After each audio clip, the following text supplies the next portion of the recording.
It took me 4 hours to get out of Alexandra's bathroom.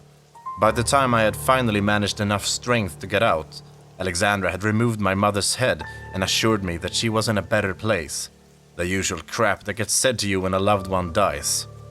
Olivia offered a hug to me, and I gladly accepted. Even Tempe gave me a hug, the best he could. Afterward, Alexandra let me sit and cope with everything, while she went on about trying to come up with a way to get Creole into a grave. Soon, my phone started ringing, and what I feared had happened. My dad had found my decapitated mother sitting at the kitchen table. To say he was hysterical was an understatement. Hey, Dad, I said when I answered the phone, pulling the phone away from my ear as he talked a million miles an hour, asking what had happened, if I was safe, who could have done it, etc., etc. It was my boss, I answered simply. I'll rip that fucking bastard's head off. Sighing, I rubbed my button eyes with my hand and looked at Alexandra for any kind of reassurance, but she was nose deep in another book, so I wasn't going to get anything from her at the moment. No, you won't, Dad. He's more dangerous than you can ever know. Look, just get out of town, okay? I'll handle this. Just get out before something happens to you. I can't lose you too. I whimpered to him. That seemingly got him out of his murderous rage, calmed down and became easier to talk to. Okay, son. If you think that's the best course of action for us, he said with a long sigh. It was obvious he was holding in all his pain and loss at that moment. Be safe, son. I can't lose you again either, he said, a rare moment of emotion from my father. It brought a sad smile to my face. I nodded and said I loved him. He returned the favor and we both hung up. Sinking back into the chair, Olivia tugged at my jeans and forced me to look down over to her. She climbed up into my lap and hugged my torso. She's such a good kid. I can't think of any way of getting King Creole into a grave. Alexandra sighed, coming back into the living room and sitting on the couch next to us. But the annoyed frown turned into a smile when she saw the scene before her. Come here, Livy. Let's let Travis rest for a bit. He's been through a lot today. Olivia obeyed and came over to her mother. No, I'm okay, I said, standing up and looking at the spot where my mother's head had landed. Shaking it off, I looked over to the street and stroked my chin in thought. The shop is out of the question. The basement floor is stone, and who knows what's underneath the floorboards? I sighed. And most likely his mother knows all too well her son's weaknesses. Alexandra responded to Olivia, sitting on her lap, looking up while her mother brushed her hair. So, luring him to a graveyard is also out of the question. What about pushing him in a hole? Olivia asked, wanting to be a part of this conversation. I thought about it, and then I realized something. Force him into the ground? That doesn't mean it has to be a grave. Hell, I can force him into a ditch, and that counts as the ground, I said, looking to the mother-daughter duo, who looked back at me with raised brows. Alexandra looked down at Olivia and then up to me. I have a very intelligent daughter, she hummed with a proud smile. Her accent was just a bit more posh than usual. Our moment of excitement was cut off by a loud thud upstairs. We both looked up in horror. What was that? I asked in hushed fear. It came from Olivia's room, Alexandra mumbled, looking down at Olivia. The little girl also looked up, the gears in her young head thinking about what could be in her room at that moment. The only thing up there is the dolly Mr. King Creole gave me, she said, causing me and Alexandra to look at each other in terror. There's no way. He wouldn't dare stoop that low, would he? The loud thuds coming down the stairs behind us quickly dispelled any doubts we had. You little shit! Came a screech as something dragged itself down the stairs. Sophie, Olivia's old mother, was dragging herself down the stairs. Only the woman was looking worse for wear. She still appeared to be half doll, half human. As such, she was once again a full-sized human, but some of her body still appeared to be made of fabric, and the parts that were made of skin were sewn tight to their fabric counterpart. She was bleeding and unable to stand on her legs, which seemingly had no bones in them. Olivia screamed at the sight of her original mother and clambered into Alexandra's arms. The mother quickly scooped up her daughter and put some distance between her and the woman whose daughter she had taken. I armed myself with the only thing at arm's length, a heavy-ass book. The creature called towards us as we backed up, and to break the tension, I threw the heavy-ass book at her. The fact I cracked her face straight down the middle didn't seem to bother her. In fact, she just spawned long, needle-like teeth all the way down that split in her head. "Maybe we should run," I said quickly, which got nods from both girls, all of us booking it out of the house and out onto the streets. I headed towards the car as Alexandra and Olivia piled in with me.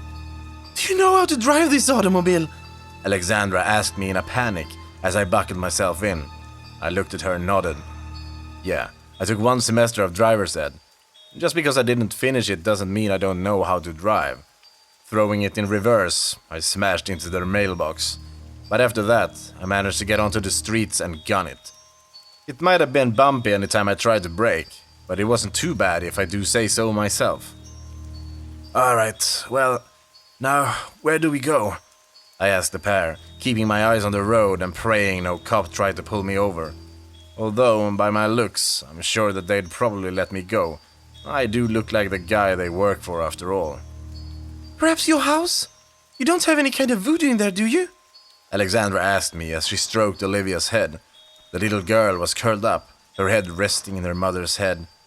Poor girl. "No, none except Tempe!" I suddenly realized, slamming the brakes hard and searching my pockets for him. I looked back at Olivia to see if she had brought him, and thanks to whatever messed up God there is, she did. The doll was busy being squeezed by the afraid little girl. I breathed a sigh of relief as I turned back to continue driving. "Yeah, except for him, we should be okay," I sighed as I drove us to my house. Arriving there, I saw that my dad's car was long gone. I entered the house first, hoping that my dad had moved my mother's headless body. He had, and I thanked him for that. Letting them in, I sat them both on our living room couch and went to go put on some coffee and find something for Olivia to try and eat. Stepping over the puddle of blood, I went to the sink and washed out the coffee pot. She's asleep, Alexandra said as she entered the kitchen, also stepping over the blood puddle and coming over to me. How long has it been since you've eaten? She asked me, looking at my pale face with some bit of concern. A couple of days. I don't need to eat like this, I said, going and starting up the coffee machine. I received a sympathetic rub of my arm, causing me to sigh hard and shake my head. Try to eat something. I'll handle the coffee, she said with a soft smile.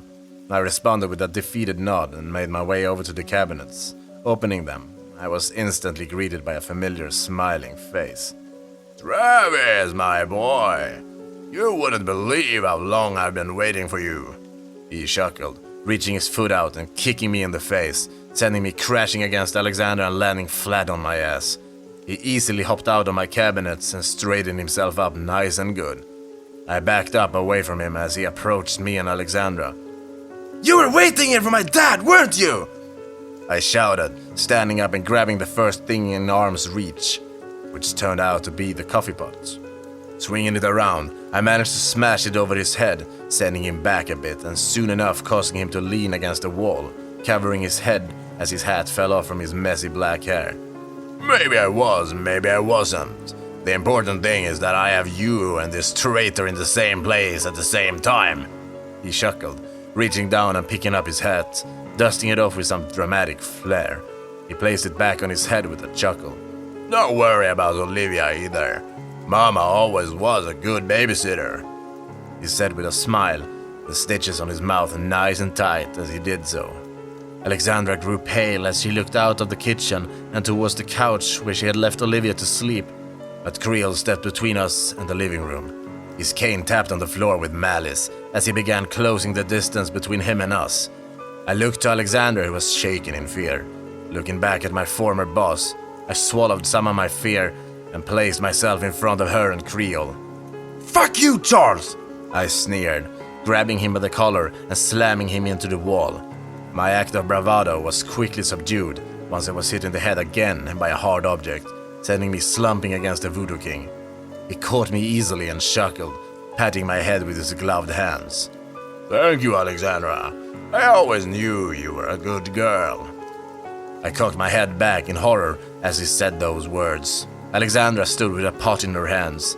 Another betrayal. And this one hurt the most out of all of them. She looked away with me, tears in her eyes, as she backed away and let the voodoo creature take me away from my own house. As I slipped into unconsciousness, I cursed on my breath. I'm sorry, Travis, she mumbled to me. I didn't really blame her. Between me and Olivia, I would have chosen her as well. No hard feelings, Alexandra. Although at the time, I wanted to call her every swear word in the book. But I was dragged away and slipped into the ether as I was dragged out of my home. Wake up, young man, a woman's voice said, tapping my cheek with some force to wake me up. As the vision came back to my buttons, I looked around confused. This wasn't the store or even the basement. It was another stage, similar to the one Charles has dedicated a song to his mother from. I was tied to a chair and looked around as everything became clear. You're Mama Creole?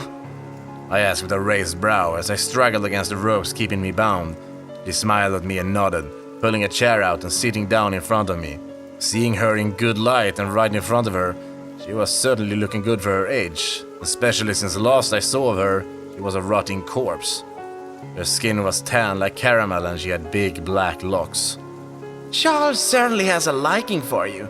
He's a sweet boy, and I'm so happy he made a friend, she said with a smile and a sigh. She suddenly produced a makeup kit and patted me with it. It appeared to be a white powder. Now, ever since I was turned into a voodoo puppet, my skin has been all chalk white as Creole's, so smashing my white face with white powder seemed just pointless.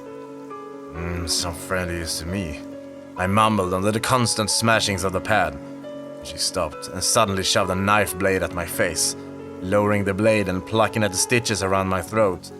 I swallowed hard as I stood still. She smiled as she dragged the knife across my throat. My, he really did a good job bringing you back to life. He really was paying attention all those years. She smiled, pulling back and going back to cleaning me up, producing some red paint and touching up my cheeks. It was like she was getting me ready for some kind of show, and when that thought came across my mind, I instantly started to panic. Wait, is he going to make me dance again? I mumbled, holding as still as I could as she touched up my cheeks. Please don't. I can't do that again, I begged her. She stopped her painting of me and looked at me, pursing her lips in some thought as she looked me up and down. I know how painful it must feel there, but can you imagine what my poor Charles went through? When that whore and her thugs ripped out his eyes and cut off his head. My sweet baby boy didn't deserve that. She sighed, producing a comb and starting to brush my messy black hair down into the combed state it used to be in. I don't deserve this, I shouted at her, receiving a hard smack from her when I did so. She looked down at me like I was scum and grabbed me by the hair like Creole used to do when he was beyond pissed off. Know this, young man. I might have sided with you if you hadn't burnt his store down and attempted to kill him with his own victims. She snarled, shoving me back and going back to combing me. Yep, she was just as crazy as her son. Maybe all those years in the dirt really sent her in a downward spiral. Or me waking her up made her grouchy. Mama, are you almost done? A familiar voice asked from behind the stage, Creole's face poking out from behind the curtain. I craned my neck back to try and see, but it was forced back into place and I received another smack from his mother. Almost done, baby, she hummed, waving him away back behind the counter and smiling down at me. You know, he's always wanted to post one of those stories, like you do. Maybe after this performance he can? She asked with a smile. I only responded with silence. Nodding, as if I had agreed with her, she stood and made her way down to the stage seats and sat in the front row. After a moment, the ropes tied around me fell off, and soon the strings came back down. I stared up in horror and tried to run, only to fall on the stage floor and look back up to see my shoelaces had been tied together. And that once again I was back in a suit. God, it was happening again. And now, came a thundering voice from seemingly nowhere. The strings firmly attached themselves to me again, despite my thrashings and biting. Soon they forced me to my feet. The familiar hard tug of them, sending my body stiff and unresponsive to my brain's signals. But they responded to someone else. A performance of great proportions. Travis, the dancing puppet. Came the thundering voice. My stiff body was forced to bow before the crowd of Creole's mother. A smile forced back into my face, and I stood at attention. Sweet melodies of a piano began. I already knew who it was, but the announcer made the obvious known. And the pianist extraordinaire himself, King Creole. The announcer shouted, Creole appearing in a puff of smoke, the melody turning into fast keystrokes as he went to town on the keys. I bit my tongue in anticipation of the pain, but nothing could prepare me for it. When the strings pulled tight and forced me to dance, it was like I was tied to two horses and being pulled apart. Every swing and step I took was like a nail into each and every inch of my body. Mama Creole clapped in delight as she watched the scene. I smiled my stupid smile as I was forced to dance faster and faster as Creole seemingly picked up the pace of his playing with every dance move I made. He knew full well how much this hurt, and he wanted me to feel each and every tug and pull of the strings. I don't know how long he went for, but when it was finally over, I felt like I was barely being kept together with shitty Scotch tape. I hung limply from the strings. They were keeping me dangled up about an entire 3 or 4 feet up from the ground, and it soon felt as if my arms would be ripped off. A beautiful performance. Mama Creole clapped, walking up on stage and throwing her arms around her son. He smiled and chuckled as he looked over at me, tilting his head at me and enjoying the throbbing pain I was in. You look good like that, Travis. Maybe I'll keep you like that. Keeps you from snooping around, he said with a smile, taking his cane from his mother's hand and swinging it against my side. If the strings making me dance was like a million tiny paper cuts at once, the swing of his cane was like being thrown into a salt and lemon bath with all my paper cuts. It was a blinding pain as I screamed out. Charles, don't play with your toys like that, Mama Creole said, walking over and stopped him from swinging at me again. Save it for tomorrow, when he feels even worse. She hummed, kissing his forehead and pulling him away. And they talked for a few minutes before leaving me suspended from the stage, in complete darkness. I'm fucking back here again. My only ally has thrown me under the bus, and here I am back with the fucking strings and forced to dance for the psycho and his mother. I'll get out of here. I'll show him. How about King Creole take over for a spell? Travis needs a break after all.